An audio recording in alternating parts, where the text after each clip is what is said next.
This episode of I Hear of Sherlock Everywhere is brought to you by MX Publishing, with the largest catalog of new Sherlock Holmes books in the world. New novels, biographies, graphic novels, and short story collections about Sherlock Holmes.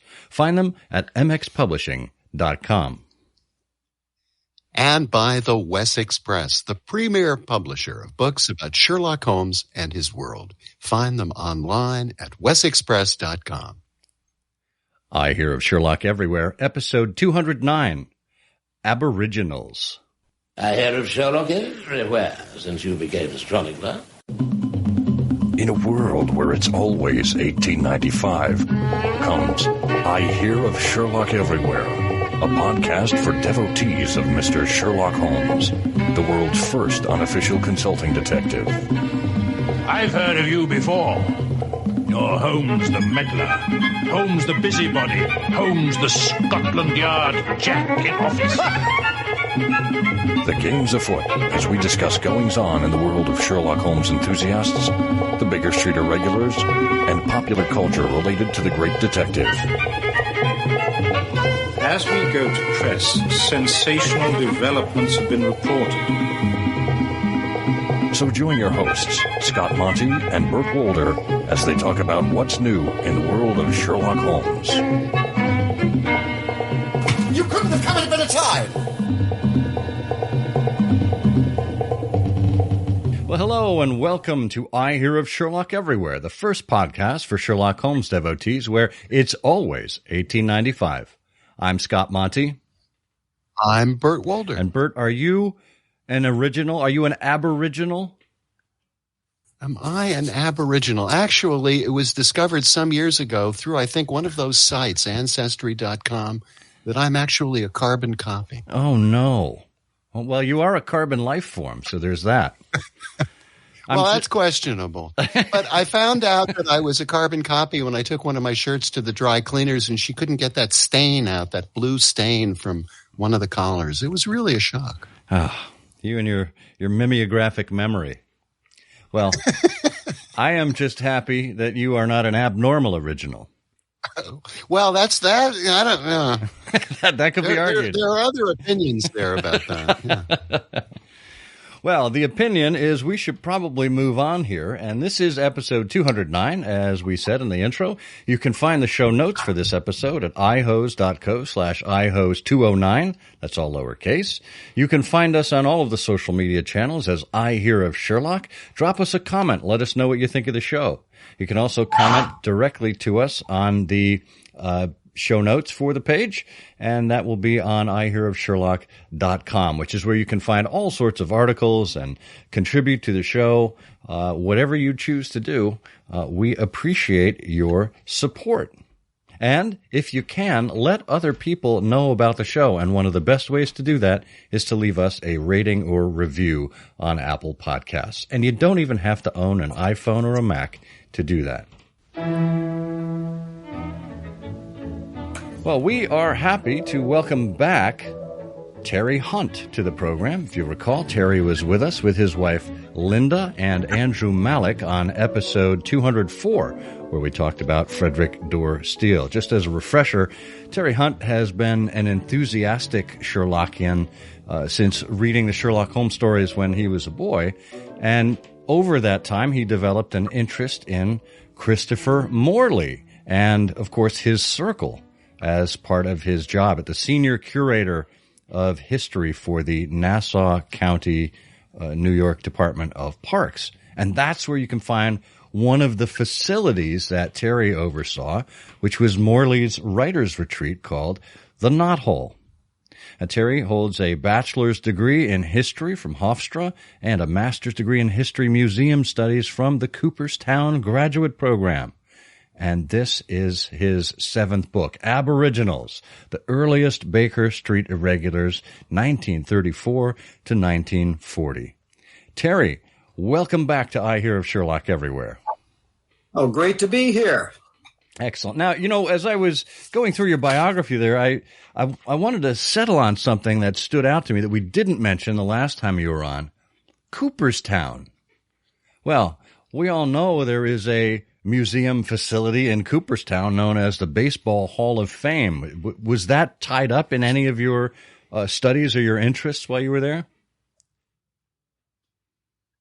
It wasn't when I was there. The Cooperstown graduate program is an adjunct program of the State University College at Oneonta.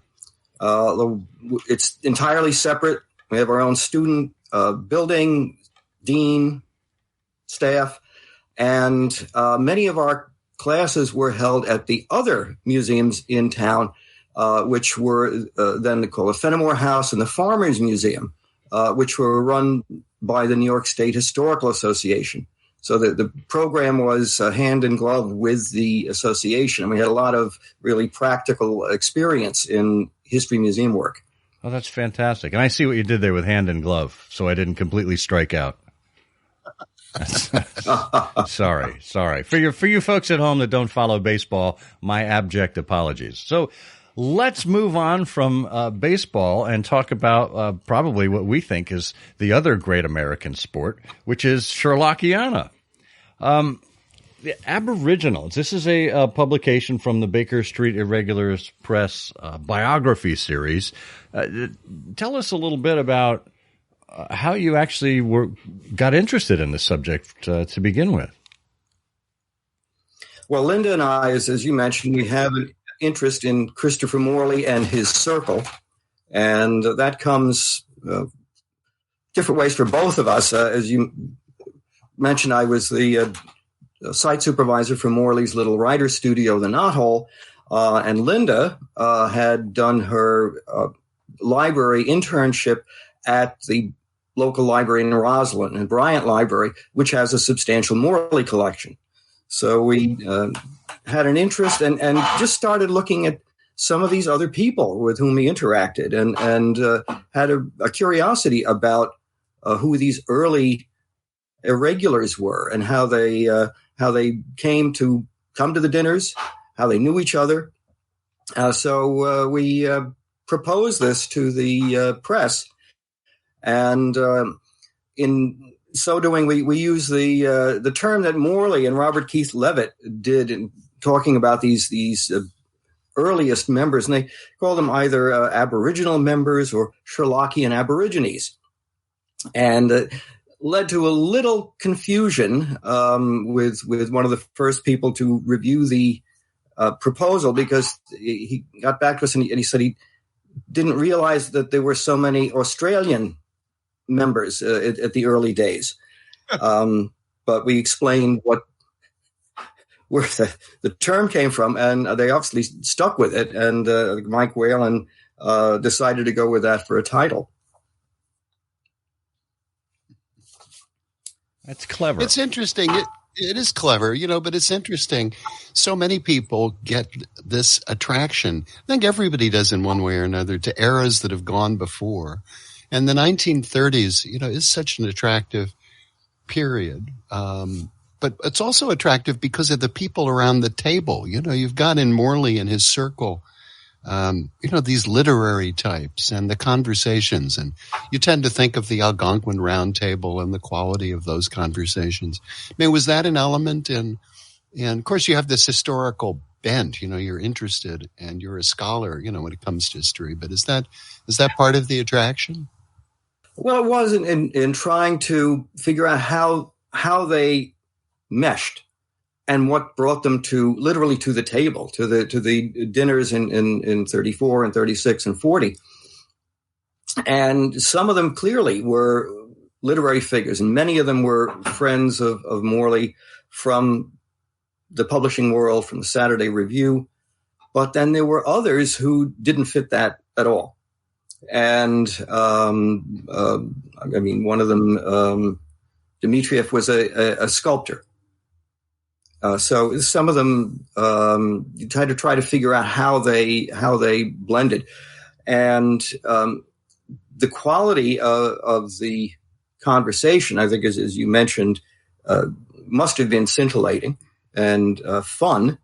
And I think that's that's my impression of a big difference between Morley's groups, his 3 Hours for Lunch Club and the Irregulars, as opposed to the round table, is I think that they Morley's friends were not cutthroat, and I think that they just enjoyed having a good laugh and enjoyed each other's company. So take us through the book. What does it cover overall? I mean, I mentioned the original irregulars from 34 to 40, but how do you go about addressing that period, and how did you package the idea basically when you pitched it to the BSI press? All right. Well, one of the major ways that we pitched it was to say that we're not going to be repeating what was in the irregular history series that John Lellenberg edited, or the book about the crossword puzzle solvers that Julian Al Rosenblatt wrote in 1985. That we were going to be taking those as starting points and going beyond that and looking at the individuals. And we broke it into 4 sections.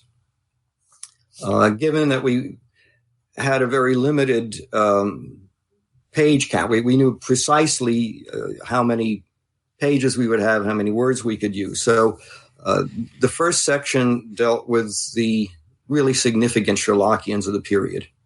So you're looking at the Morley Brothers and Vincent Starrett and Elmer Davis, Edgar Smith, and they got more pages. Then we looked at all of the people beyond those who attended the dinners. So we're looking at the 2 dinners in 1934, the 36 and the 40 dinners, and trying to, and it's not absolutely clear who was at each of those. So we had to do some sifting there. Then we had a section that we called the irregulars. And that was fun. That was looking at people who either supposedly at a dinner but not sure, or were involved in the irregulars in one way or another, but not actually active members. And I guess we can talk more about that later, because there was an interesting, fun chapter to do. And then the last section were people who weren't already in the book, who had solved the Sherlockian crossword puzzle in 1934. And this was written by Christopher Morley's brother, Frank. It was something that Morley published in the Saturday Review of Literature in 1934. And he gave his readers a couple of weeks to solve it, and offered membership in the irregulars to anyone who solved it without an error. Eventually, as the answers started coming in, he did accept a couple of minor errors. You were still in. So there were a very interesting group of men and women, quite a few women, who solved that, but were never involved in the irregulars actively. So that was the last section, and they were some of the toughest ones to find.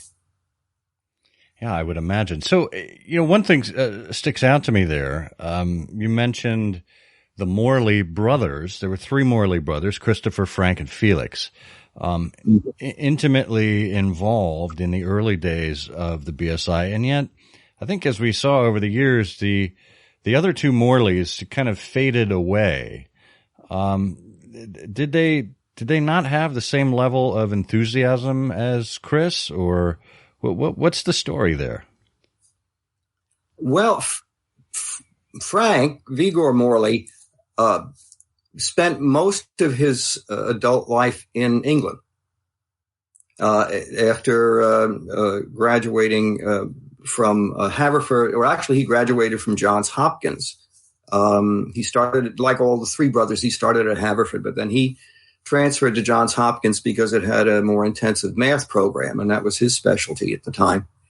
Then, like the other two brothers, was a Rhodes Scholar and went to New College at Oxford, got his PhD in math, and basically remained in England except for World War II years for his career. And he wound up as an editor at Faber and Faber.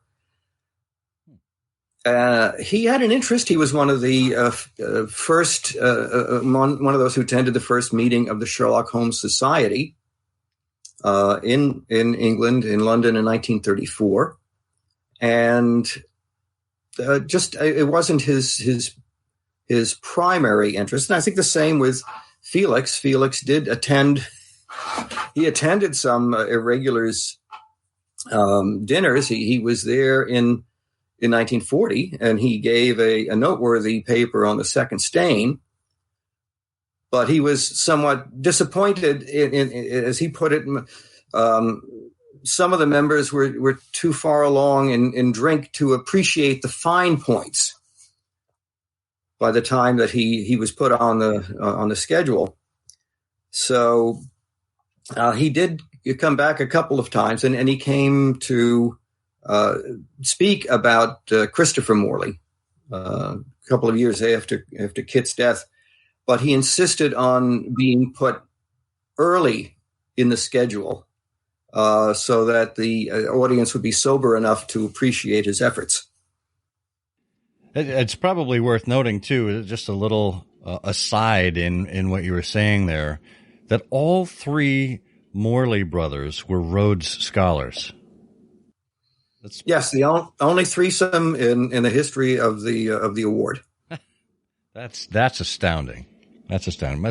Must have had some proud parents in the Morley family. I know their father was a mathematician, mathematics professor. So obviously the world of academia flowed through their veins. Yes, they had quite a good upbringing, and first on the campus of Haverford, and then in Baltimore when their father was teaching at Johns Hopkins. And their mom was no slouch either, a very intelligent woman and an almost concert grade violinist. She gave that up. She found it rather frustrating not to be able to put as much time into practice as she would like, as having a family to raise and so on. But she did instill a love of music into Kit, and tried with Felix, didn't quite work. You know, the interesting thing, just to hear you talk about some of these people, Felix and Frank Morley and so on, when you look at the book, and it's a wonderful resource of biographical sketches around, I haven't counted, but how many people are in this book? It looks like something like over 100. Do you know offhand how many entries you have here? I think it's more like 60 some odd, but I don't remember. I don't remember offhand. You haven't counted. Well, it's a good number, but how did you go about finding? You know, it's so challenging. Some of these people, you know, and you've described them in these great categories: the stalwarts who were always part of the circle, the people who attended the dinners, the irregular people, the crossword puzzle solvers. How did you find out about some of these people? Well, we started with what was already written. So we, of course, we did look at John Lellenberg's history series and some of the other things written about the irregulars and the essays that Steve Rothman had in the Standard Doyle Company. And we started the digging that Linda and I are trained to do. And she is a trained archivist and has been a librarian in charge of an historical society library. Scott, as you mentioned, I was the history curator for a county museum system. So we used a lot of Ancestry.com Once we were able to link someone, get a proper death date and so on, we looked at census records, travel records, passports. We got some of them. The only photos we could get were from old passports. There were newspapers.com was a important source to be able to find biographical details. We also have an online subscription to New York Times, and as the organization was largely centered in New York, we were able to get articles about the people and follow up some of their careers. Just Googling people, finding obscure magazine references, book references. Find a grave was helpful. So that was a big part of what we did. And then there was archival research, and we were working on this book for over 2.5 years, and involved 2 trips to Austin, Texas, to the Ransom Center at the University of Texas there, and that's the archive, and they have the biggest collection of Christopher Morley material, and that's because they bought his basically everything that he had left. They bought from the family after Kit Morley's death in 1957. So his personal diaries, letters, related correspondence. We had 2 trips there, sifting through that material, and it had things not only with him, but people like Robert Keith Leavitt and Warren Force, and a number of the other people, Bill Hall, of course.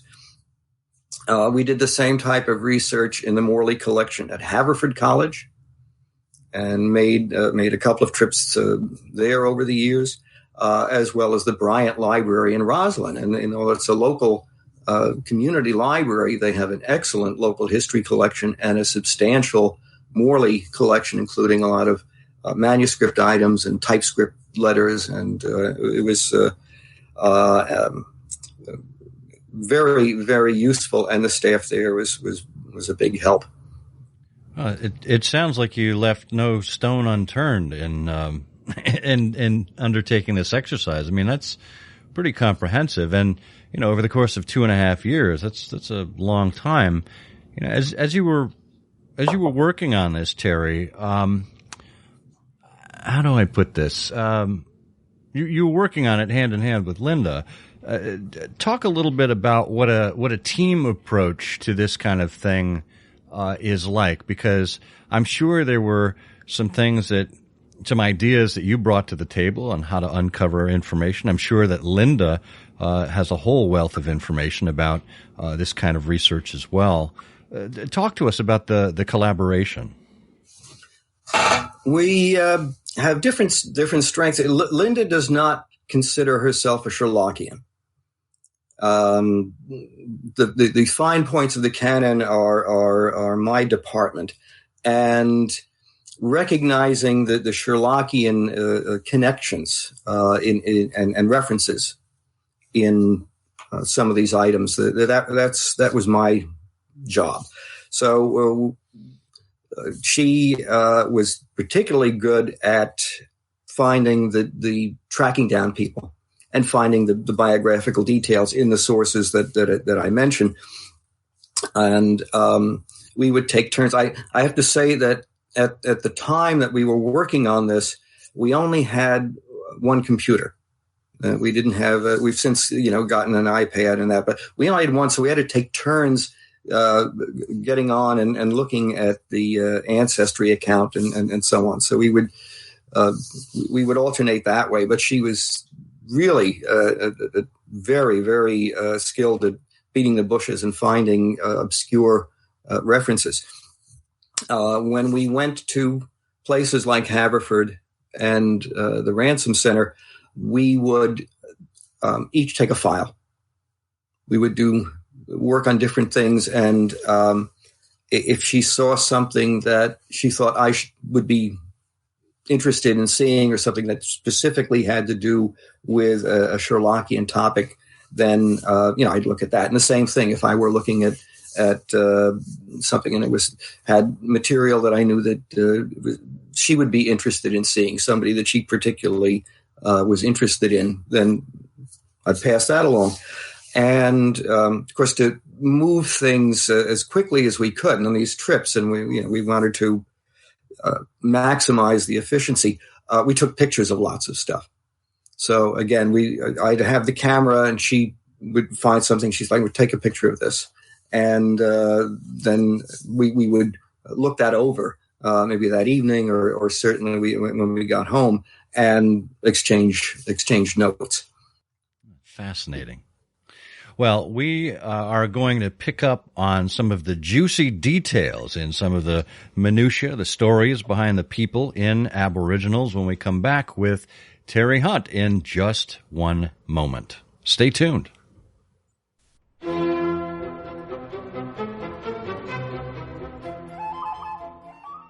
Wait a minute, Doc. Are you telling me that you built a time machine out of a DeLorean? The way I see it, if you're going to build a time machine into a car, why not do it with some style? Well, that's exactly what the West Express has done. Built a time machine in style to take you back to 1986 and the first issues of the Sherlock Holmes Review. Groundbreaking interviews with Jeremy Brett and Peter Cushing. Rare reprints from the Strand magazine, like A Day with Dr. Conan Doyle and a profile of William Gillette as Sherlock Holmes. All 4 issues of Volume 1, almost impossible to find today, can be yours, reprinted in a handsome 7x10 volume. Take a trip back to the Sherlockian fever of the 1980s. With the Sherlock Holmes Review Anthology, Volume 1, available right now at westexpress.com.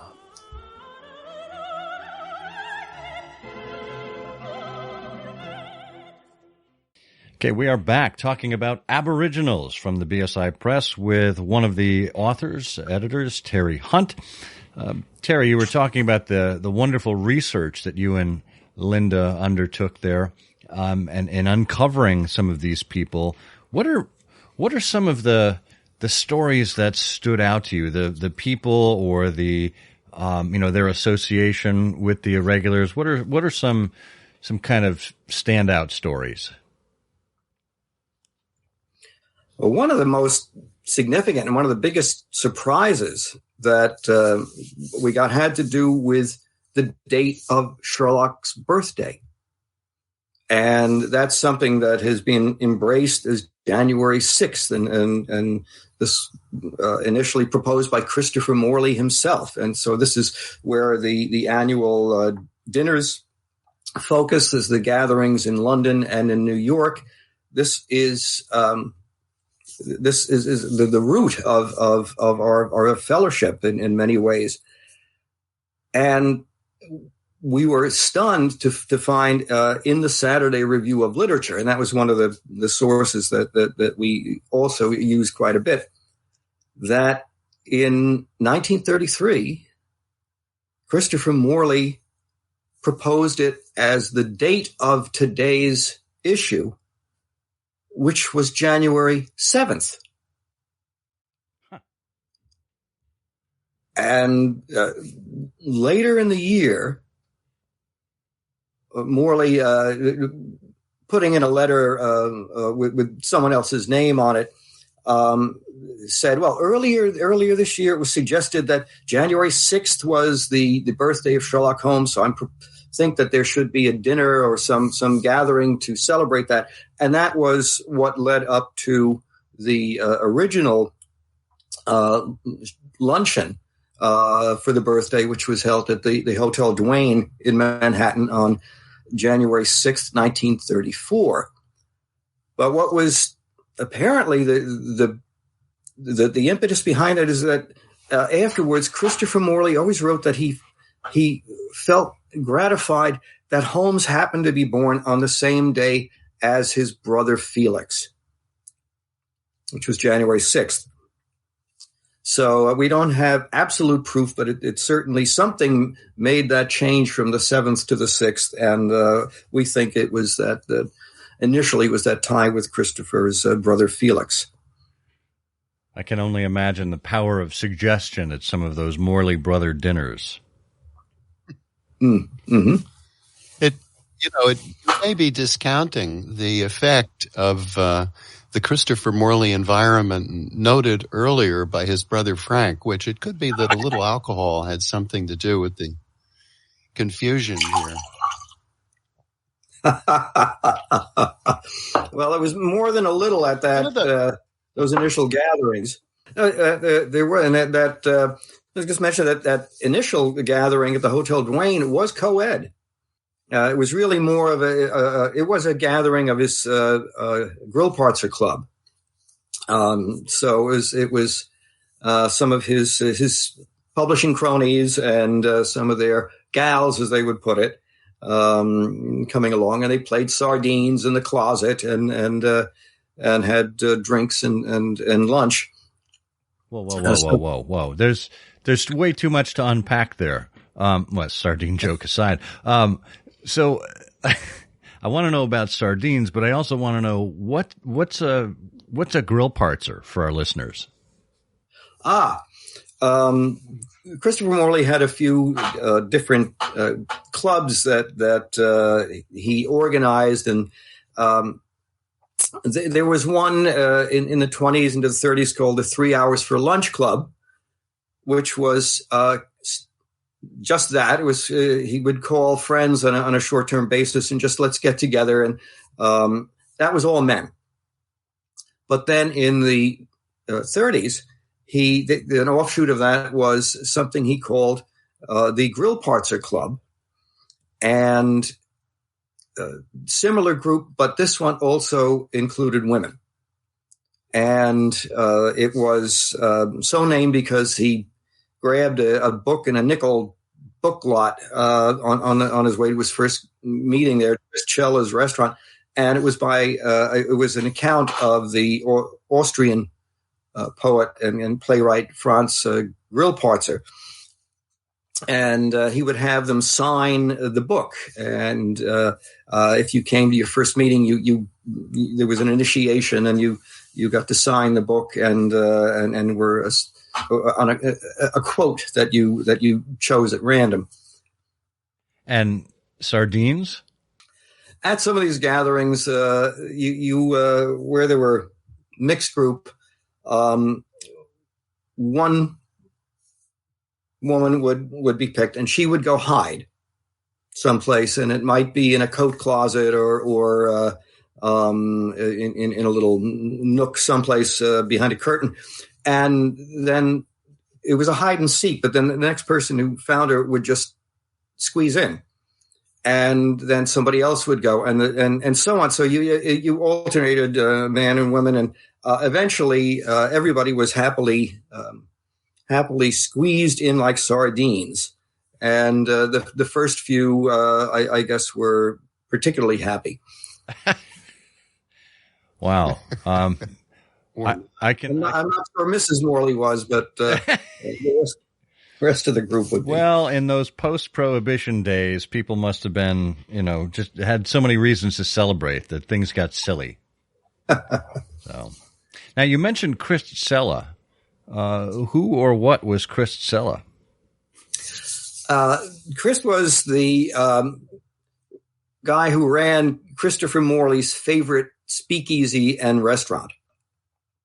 This is where they settled on. He was on East 45th Street in a brownstone, and it seemed like a perfect location to deflect suspicion, because he had the YWCA's hotel for women on the nurses on one side, and he had the Children's Aid Society headquarters a couple doors down on the other side.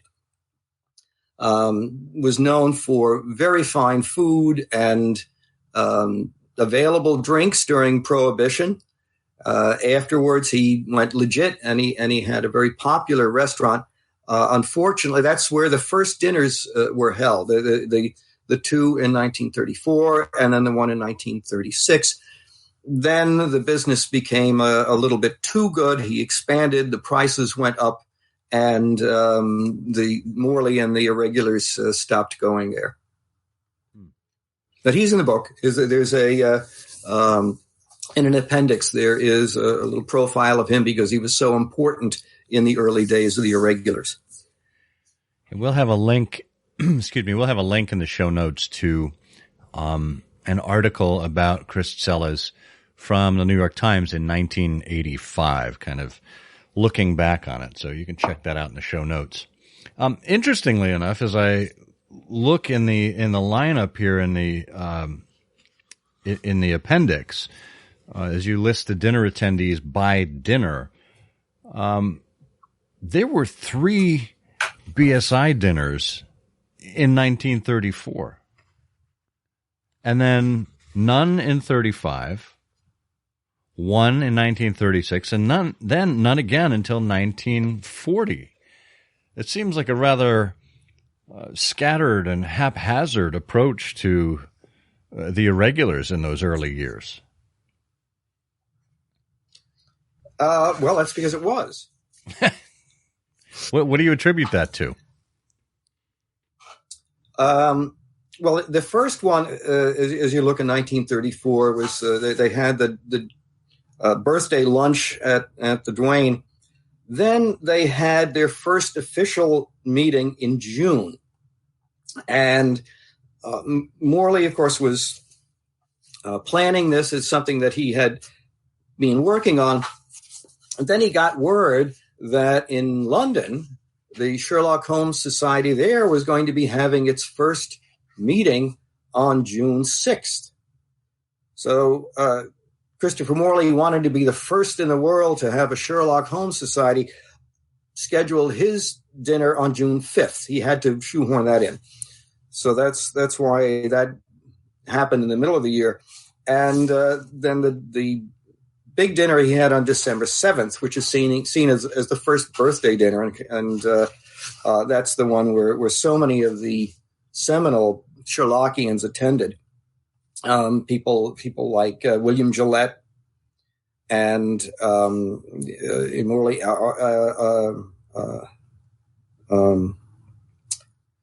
Vincent Starrett. That's the one dinner that he attended. Frederick Dorr Steele was there. That was scheduled for December 7th, but that actually was meant to take the place of the birthday dinner in January 35. So that's why there was none in 35. Makes sense. The gap between 37 and 40, it's just Morley didn't schedule it. And he was not very good. It was really in 40 when Edgar Smith became involved and was really the one who was best at organizing. That's when the dinners really continued uninterrupted. Got it. Well, that December 7th meeting must have been a fascinating one because we had, some of the heavy hitters like H.W. Bell, Gray Chandler Briggs, Elmer Davis, some big names in the irregular and Sherlockian history. But we also had, well, and I should say Frederick Dorr Steele and William Gillette. I mean, obviously, it doesn't get much bigger than that. Of course, Vincent Starrett, you mentioned. Gene Tunney, the boxer, was there. That's fascinating. And then one of the most vilified names in early irregular history, and an irregular, Alexander Wolcott. Tell us a little bit about Alexander Wolcott. Well, he was part of the center of the round table at the Algonquin. He was a newspaper theater critic, and he had a radio show. And he and Morley were not buds. They didn't approach things the same way. And the problem with the that 34 dinner is that Wolcott wasn't invited by Christopher Morley. He was a friend from boyhood of Gray Briggs, and he heard about this either through him or through Vincent Starrett, and managed to get an invitation from one of those, but Morley was not aware of this, so he just showed up and entered, and he came with Vincent Starrett. The two of them arrived together in a hansom cab, and it made a grand entrance, but Morley was not pleased because he hadn't actually extended the invitation, and Wolcott monopolized Gillette's time. He later wrote an account of this, which was published, and it's largely fictitious. It's just embroidered. So was not well thought of by many of the early irregulars. Robert Keith Levitt was very, very negative. Wolcott also stole Bill Hall's deerstalker cap, took it off his head, put it on, and just kept it on the rest of the night and left with it. And we have it in the book. We kind of deal with that story because in some versions he and Starrett came with deerstalkers, and yet it's clear that he took this other one, and so this is some of the more interesting research that we did. Got into period sporting goods catalogs, trying to find out what was a deerstalker, what kind of a cap was considered a deerstalker in that time period, and wrote to the L.L. Bean archives, and they didn't have an answer, but we found a copy of an Abercrombie and Fitch catalog from the period, and found from the illustrations and the description that at that time, a hunter's type cap with ear flaps and a brim in the front only was referred to as a deerstalker. So, whereas the thing he took from Bill Hall was called a fore and aft, so obviously had brim or bill on front and back. So our thought is that Wolcott came in with basically a plaid hunting cap, and he saw another one that was more authentic, and so took it by divine right. Wow. Well, I can see why Morley hadn't invited him. I mean, I think that the nature of Christopher Morley's gatherings, certainly in those days, not just the irregulars, was to assemble a group of like-minded people who could have much to talk about, could feel at ease in each other's company, and just enjoy themselves. And it sounds like the hairs on the backs of people's necks stood up, and perhaps shoulders tightened when Wolcott made his entrance. I think you're right about that. And you're right about describing the group. We don't think of it, the early irregulars, as a literary society. I know that the group has developed into that over the years.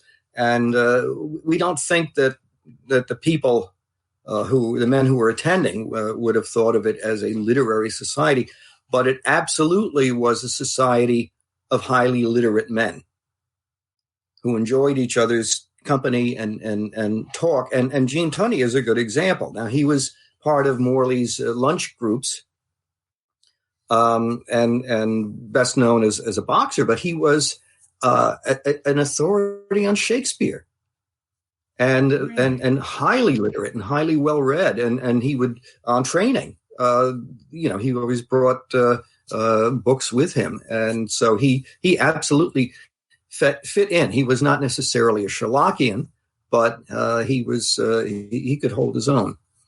So, Terry, tell us a little bit about some of the, well, let's call them mystery people who maybe we don't have photographs of, or we don't have biographical information on. I know there were names associated with the 1940 dinner, and they've kind of faded from irregular history, although some of them haven't faded from popular culture. Can you talk about that a little? Thank you. Yeah, there were some real mysteries. There was one, John Connolly, who attended the dinner, and we're not absolutely certain that we've nailed who he is. He appears to have been a businessman, amateur magician, who was up in Westchester County, but we're not certain. We have his signature, though. In many cases at these dinners, they would pass menus around, or 1940 books around, and the people who attended would sign. And this is one way that we know who was actually at the dinners. And John J. Connolly had a very distinctive signature. So we will be looking someday to see if we can find some document, a deed, or something of that sort that has that particular signature in, and we'll be sure to match him up. And there was another Warren Jones, who was supposed to have been at the 1940 dinner. No information on him whatsoever. And John Lellenberg may have correctly identified that he didn't exist. That the attendance in 1940 was done by Edgar Smith, and he didn't know everybody at that point. And it may just be an error. There may not have been a Warren Jones there, but we had to put it in the book because if we didn't, someone would say, "Oh, well, you left out someone here. It's on this list." So we had to explain why. Well, maybe he doesn't really belong there. And then we had another one who certainly didn't belong there, and he's in the irregulars section. A fellow by the name of Henry Watson Kent, and he was old school New Englander. He was the first head of education for the Metropolitan Museum of Art. Very prim and proper, apparently, and yet his name was on one of the books in 1940 dinner. And it just seemed odd. Well, again, this was finally uncovered, the story, when the irregulars found that Ronald Mansbridge, up in his 90s, was still alive. He had fallen out of the sphere of the irregulars. They went to interview him, and he revealed that for some reason he couldn't remember. He just signed Henry Watson Kent's name in the book. So for years it was assumed he was actually there. Turned out he wasn't. So that was a story we had to explain as well. Wow, there's no lack of sense of humor amid some of these irregulars. I note some of the names in the appendix of additional men who were on the invitation list, not necessarily at the dinner, are names that are familiar to, well, certainly to Sherlockians, but perhaps to people in broader spheres as well. Clifton Fadiman, for one, and A.S.W. Rosenbach, good old Dr. Rosenbach from Philadelphia. Mm-hmm. Are these names that appeared in irregular dinners after 1940? A couple did. Most didn't, and some were Morley buddies. I mean, one of them was William Rose Benet. He wasn't active, but his brother Stephen attended one of the dinners. we hope we may be exploring that in the future. I don't know whether we will be. There's a second edition continuing coming with another volume. Maybe we can drum up some interest for it, because I mean, you can certainly go beyond 1940, right? I mean, what would be the if you had to do another volume, and let's say you had all of the assets at your disposal, what would be the cutoff year for you, where you said, we know enough about these people now that we can go like after a certain year and not have to worry about it? What would be the cutoff year for you? Well, we probably would go into the 40s, through the 40s, not necessarily in one volume, because you've got more dinners, you've got more people involved, and that's increasing quite a bit. But others, I think Julie McCurris and others have been working on the 1950s. I know she's done a lot of work on identifying the people in the pictures. The dinner pictures in the 50s, and has done a wonderful job. And I think some others are looking at other aspects, like the women who were involved in the irregulars in those years, who would not have been at the dinners.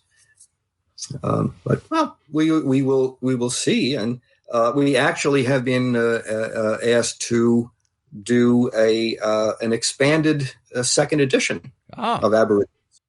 It sold out almost immediately, and they've reprinted a few copies to have available currently. But if it weren't for the COVID crisis, Linda and I would have been on the road this past summer and getting more material and more photographs, and we were going to be allowed to expand some of the profiles. We're going to be given more pages. Good. Well, we will look forward to that. Now, as you think about this work in total, Terry, and you've familiarized yourselves with these 60-odd individuals, or should I say 60-odd individuals, who of this list, other than your hero Christopher Morley, who on this list would you have liked to have met? Yeah, I would have enjoyed, I think, meeting his friend Bill Hall. William Hall was involved with the irregulars from the very beginning. Was in publishing, as a publisher's rep, but also an artist, serious Sherlockian, and just judging from his correspondence, very good sense of humor. I think I would have liked to have spent time with him. Well, anyone who had enough restraint to keep from going after Alexander Wolcott for stealing his hat has my vote. Well, Terry, you and Linda have our vote as well. The book is Aboriginals, the earliest Baker Street Irregulars, 1934 to 1940. It is available from the BSI Press, which you can find at bakerstreetirregulars.com. Terry, we wish you and Linda much health and much further research to get us to the second edition of Aboriginals. Thanks so much for being here. Oh, thank you very much for having me. Scott, Bert, always a pleasure.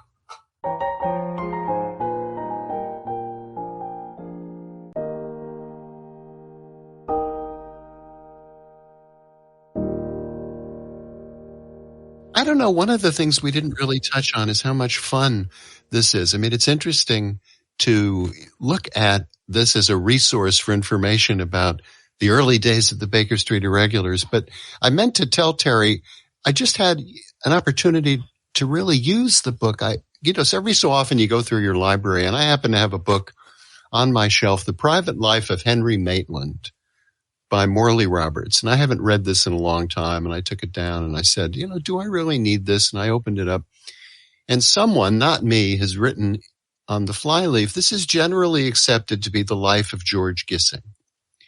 And I said to myself, oh, sure, I remember reading this. Gissing was one of these 19th century, early 20th century novelists that Morley was very fond of. And he's got a classic essay about George Gissing. And I read this book, and I read Gissing's books. But on the flyleaf, this fellow or woman, whoever had this book before, also wrote, generally accepted to be the life of George Gissing, the novelist, cross-reference Earl Walbridge, literary characters drawn from life, circa 1936. And I hadn't paid any attention to that before. And I said to myself, Earl Walbridge, boy, there's a name. And I pulled down Aboriginals, and I read in Aboriginals, Earl Walbridge, who was the librarian at the Harvard Club and also a librarian at New York University and the author of Literary Characters Drawn from Life. So I hop over to ABE Books and I get myself a copy of Literary Characters Drawn from Life. And it turns out to be really fascinating.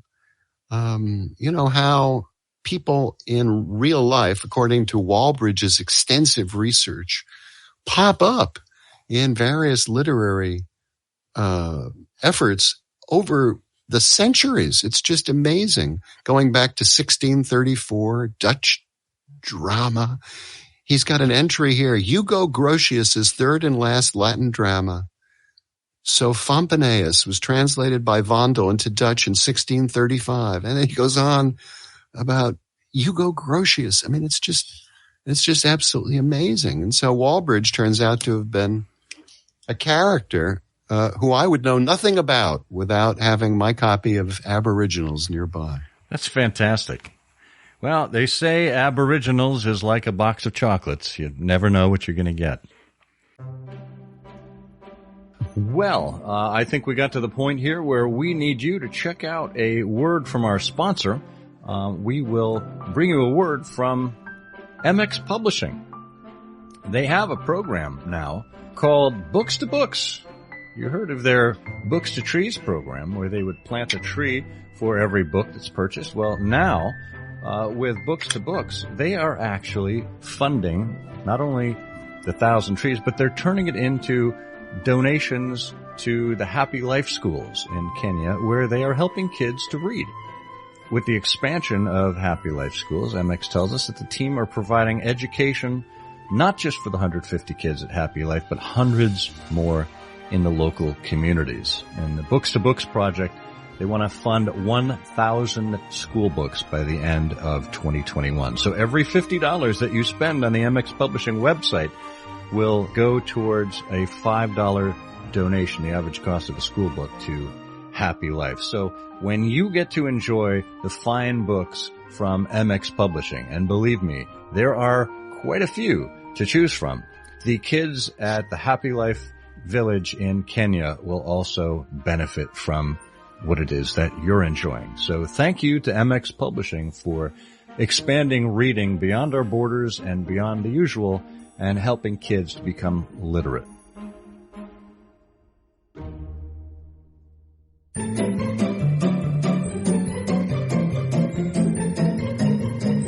Well, the sound of that music means you know what you're about to get. That's right. It's everybody's favorite Sherlockian quiz show, Canonical Couplets, where we give you 2 lines of poetry and you give us an answer, which is the story in question that time around. Now, if you remember, in the last episode, we gave you the following couplet. You arouse my curiosity, Watson said, at the enigmatic message which left an old man dead. Bert, do you know which Sherlock Holmes story that couplet refers to? Oh, yes, that's the story of the United States Senator and his Brazilian wife and a murderous dentist. That was the problem of the Sore Bridge. Oh. There's something sore here, but it's not a bridge, I hate to tell you. You are oh so close, but not. Dear. It's the Glorious Scott is what we were looking for. And we did have our regular contribution from Eric Deckers, who said, at first I thought the canonical couplet this week was about a high-end luxury portable sleeping platform, the Glorious Cot, but that seemed too easy. And then I thought it might be about the highly prized and very well done method of tying a rope. That was the Glorious Knot. And then my nose began to itch, and I sneezed mightily and thought of another option, but decided against that. I think we all know which direction that was going. It's a rare case of Eric's good judgment. Yes. But of course, he concluded properly with the Gloria Scott. So let's get the big prize wheel out here and give it a big spin as it goes around and lands on number 19. Number 19. This looks good. It looks like it landed on, hey, Tim Collins. Tim, congratulations. We will be sending you a copy of the DVD, which is the Many Faces of Sherlock Holmes, hosted by Christopher Lee. I should also note that Tim got on the Eric bandwagon and originally guessed the adventure of the glorious Scotch. But he rescued himself there with Gloria Scott. So this time around, we're going to do something a little bit different. We've decided that due to, well, our creative bent taking us in a different direction, we told you at the top of the year we were going to mix things up this year. We have a series of alternative titles of Sherlock Holmes stories, and we're going to give you what could have been perhaps a popular or otherwise mysterious title to a Sherlock Holmes story, and you need to figure out which story we're referring to. So, the prize this time around is a magazine, a theater magazine from the Center Theater Group from the Abramson Theater. It's called Performing Arts, and it contains, this is from January 1981. It concerns the Crucifer of Blood, which was being performed at the Abramson Theater there in January of 1981, starring Charlton Heston as Sherlock Holmes and Jeremy Brett as Dr. Watson. We have a copy of this lovely Performing Arts magazine for you. And this is courtesy of Tony Quattrochi, who sent us in a number of pieces from his collection that he has donated to us to give away as prizes. So thank you for that, Tony. And now here is the clue. The Barber of Hampshire. The Barber of Hampshire. If you know which Sherlock Holmes story that refers to, send it in an email to comment@ihearofsherlock.com with Canonical Couplet in the title, and we will select from all the correct answers a winner. Good luck. And if you're wondering why I told you to put Canonical Couplet in the title, in the subject line, it's not because this is still the Canonical Couplet. It's a quiz program, but our email filters rely on Canonical Couplet to pick it up and to send it into a folder. So we're just shortcutting there. It is still Canonical Couplets as far as we're concerned, even though it's not an actual couplet. Is that clear as mud, Bert? Yeah, excuse me? Get the mud out of your ears. I'm sorry. I wasn't paying attention. Would you mind repeating everything you said since we met 30 years ago? Yes, I would very much mind. I would even mind repeating myself from the last 30 seconds. Why? Because I can't remember. No, it's Chris Lear. Everyone knows that. Well, stay tuned. In the next episode, we will have another exciting guest. We actually have gotten many great recommendations from folks as to who we might put on our interview list. The list is growing. We will be interviewing some authors and editors from recent BSI Press books. There has been a delay in getting those out, so there will be a delay in the interviews until we get our grubby little hands on the books so we can, well, ostensibly ask intelligent questions as opposed to what we normally ask, I guess. In the meantime, I am the intelligently questioning Scott Monty. And I am the completely obscure Burt Wolder. And together, we say the game's afoot. The game's afoot. I'm afraid that in the pleasure of this conversation, I am neglecting business of importance, which awaits me elsewhere. Thank you for listening. Please be sure to join us again for the next episode of I Hear of Sherlock Everywhere, the first podcast dedicated to Sherlock Holmes. Goodbye, and good luck, and believe me to be, my dear fellow, very sincerely yours, Sherlock Holmes.